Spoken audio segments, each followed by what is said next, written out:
Good afternoon, Alan Vandenberg here. Another episode of EQ for You. Episode number 41. Today's episode is Getting Back to Work at Work. Getting back to work at work. This should be a lot of fun. We're operating off the idea that 75% of a person or team success is not their IQ.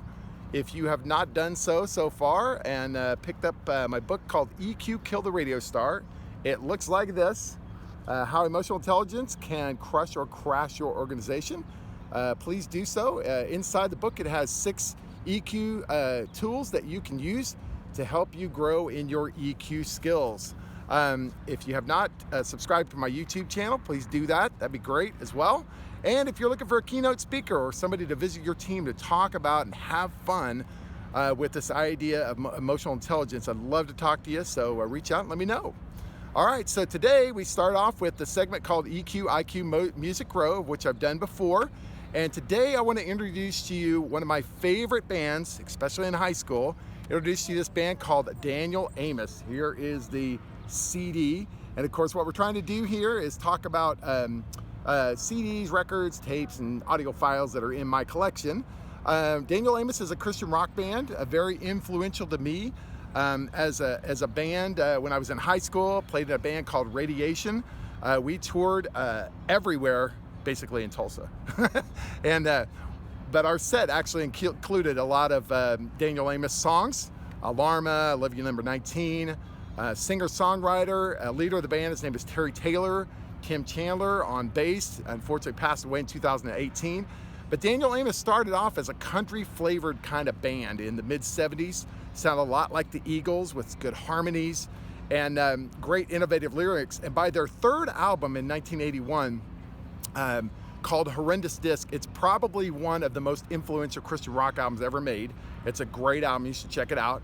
And as a lover of all kinds of music, what Daniel Amos did was they went from country to rock to pop and even did some techno stuff in the 80s, which was just awesome.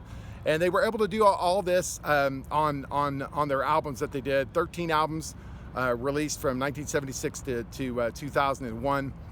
And they are a great band. Also a lot of offshoots from this band. Terry Taylor, Tim Chandler, part of the Lost Dogs, part of this band called Swirling Eddies. They just, one of the things I like about looking at EQ and rock bands is who can collaborate with lots of different people, and this band certainly does that. So check them out, Daniel Amos. I'll put some links out on the show notes to some songs that I love, and I hope you enjoy them as well. So today's episode, EQ for You, Getting Back to Work at Work. Very relevant topic. As you're aware, the world continues to move forward into what we're calling this next phase. You're like, next phase at work.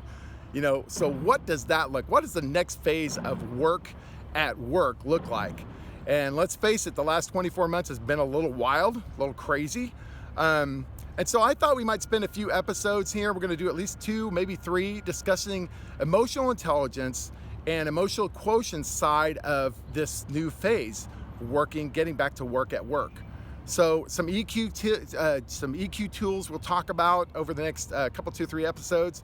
And so as we talk about the current reality, it's very interesting, downtown Tulsa, which we're at, there's lots of big story, high-rise buildings that we have. There's a 17-story building. It's right across the street from where I work. It's been a lot of Tulsa and a lot of most major cities around the United States and around the world have been empty for 2 years. And some of my friends and colleagues that work at some of these places, they start talking about now coming back to work. So what does that look like, and what can we do for ourselves and what can we do for our employees to help them understand what does getting back to work at work look like?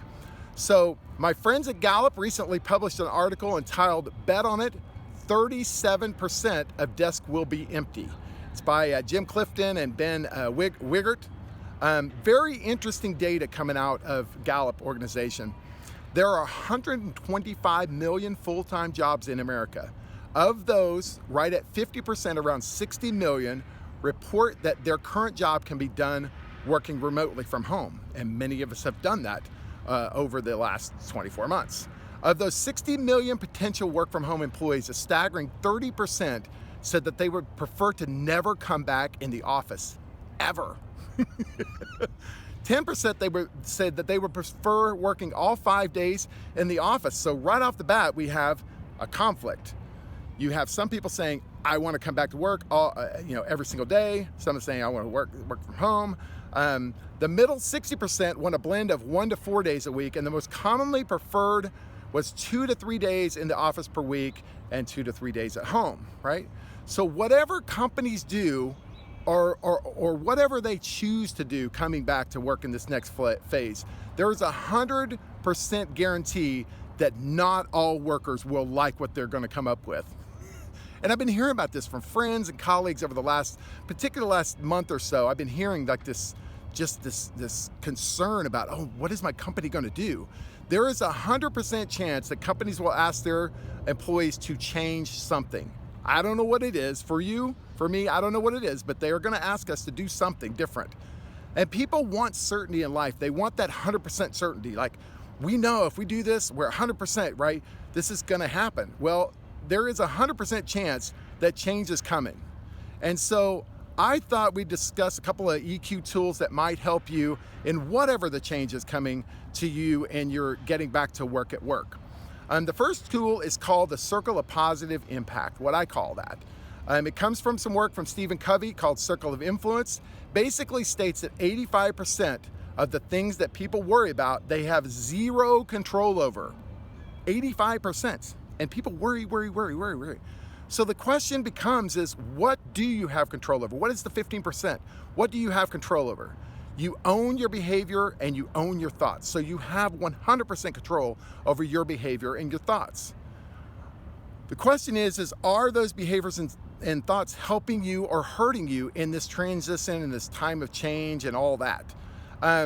You can choose to do things like have conversations, and I encourage you to do this. Have conversations with your boss about, the things that you're feeling and what you're thinking about this new phase of coming back to work. Having a positive attitude is your choice. There's even the possibility that you might want to choose to leave where you're working at if they come back and they say, well, we're going to do this. And I have friends and people that I know that are saying, if they make us do this, I'm going to quit. It's totally your choice.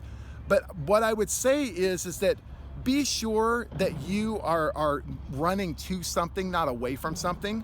Don't leave a company or a job out of emotional anger or fear.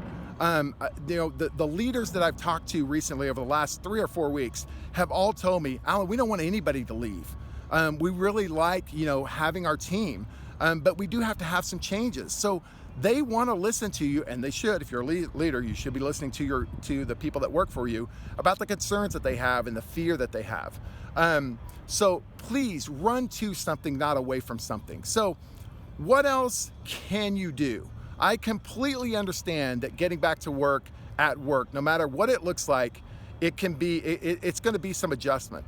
And the analogy I've been using over the last 2 or 3 weeks is it's kind of like this, kind of when we started working from home, there was a transition and there was a change and a new phase. And now there's going to be upcoming in the next few months and so another change. So it kind of reminds me of back when we were in grade school and we had the summer off and we ride our bikes and we didn't have to worry about anything, and then all of a sudden we have to go back to school. And there was this anxiety of and these questions about, are my friends going to remember me? Is my teacher going to like me? There's all those things that happen. So it kind of reminds me of going back to school in elementary, right?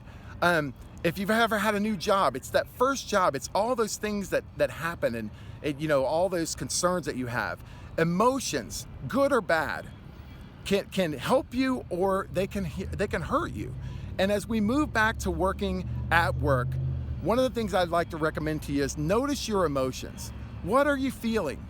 Fear, anger certainly is out there, just concern. And it's okay to have those. What's not okay for you is to have those really dictate what your behavior is and what you're doing. It could really hurt you. It's just an interesting thing I wanted you to walk away with today is, What can you do? Focus on that, and then understand your emotions and what's happening to you. Use positive self-talk. Make sure that the stories that you're telling yourself are actually true. I mean, I've heard people say, my company's trying to kill me. That is not true. Your company is not trying to kill you. My company's trying to ruin my life. That is also an untrue story, right? And so watch the stories, watch the positive self-talk, make sure you're positive, watch the stories that you're telling yourself, and make sure they're helping you with this transition in the new phase. And then last thing I would say is find the positives of whatever the next phase is. Whatever the company says, this is what we're gonna do, find what the positives are for you and write them down. I know sometimes, we look at positives and negatives and we can go negative and I don't like this and it used to be like this, but find the positive, write them down. 75% of your success in this next phase of getting back to work at work is your emotional intelligence, your behavior, your feelings, your emotions, and how you manage those to get to productive work. So hopefully this was helpful for you today. It's just a fascinating thing that's been happening to me. I've been running into different people over the last several weeks, and I thought, you know what, we should do some episodes on this. So I'll leave you with these 3 things. Find what you do in life and do that to the best of your ability. Don't let anything or anyone steal your joy and your happiness. And the 3rd thing is live life every day because nothing's guaranteed. All right, have a great day, and we'll talk to you soon. Thanks.